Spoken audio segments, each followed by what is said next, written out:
Et pour avoir une vue d'ensemble de cette vallée, il faut prendre de la hauteur. La montgolfière est sans doute le moyen qui respecte le plus la quiétude du Val d'Arly. Quand elle monte à 2500 mètres d'altitude, l'air vous donnerait presque une impression d'ivresse, une divagation aérienne à laquelle nous convient encore eux, Marc de Chevigny et Félix Huel. Alors ça sera juste tenir ouvert. Il n'y a pas besoin de tirer ni en avant, ni en arrière, ni sur les côtés. À un moment, quand le ballon il va bien être en forme, il va tenir tout seul. Quand vous voyez qu'il tient tout seul, vous pouvez le lâcher. D'accord. Normalement, vous ne devriez pas décoller sans nous. Vous partez pas sans nous, vous nous attendez pour la première fois. Voler en montgolfière en montagne, c'est d'abord se lever tôt. Dans l'après-midi, le soleil réchauffe les vallées, le relief crée des turbulences. L'objectif sera donc d'être posé avant midi. Je vais le chauffer, c'est cet air chaud qui va le mettre debout.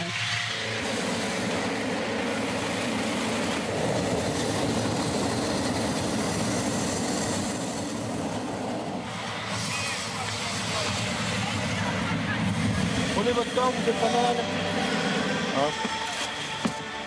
Allez, bon vol.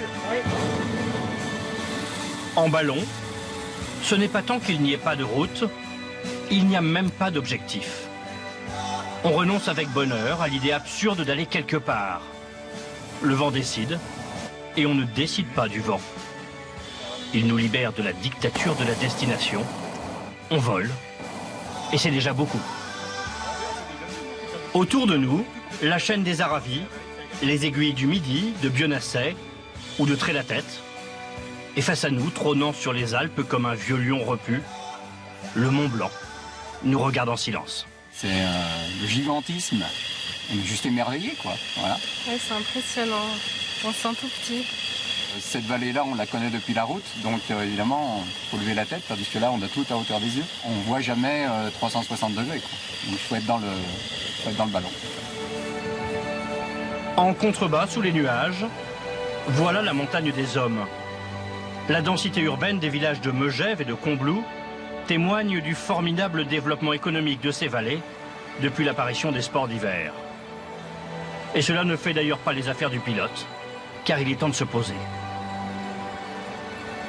En fait, on n'a pratiquement pas d'endroit pour se poser. C'est-à-dire quand on vole en plaine, au bout de 3 quarts d'heure, 1 heure, on cherche un terrain d'atterrissage, puisqu'on vole au gré des vents, on ne se dirige pas.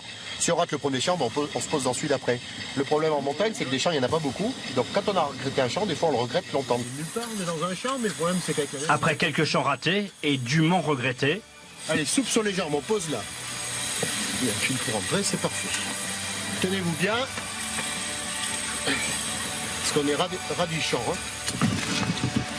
C'est pas fini. On va essayer de pas toucher les piquets de clôture. Voilà, c'est parfait. Eh bien, messieurs, dames, nous venons d'arriver sur la planète. Où est lâché? Retour au sol. Les pieds bien sur terre, mais la tête encore un peu dans les nuages.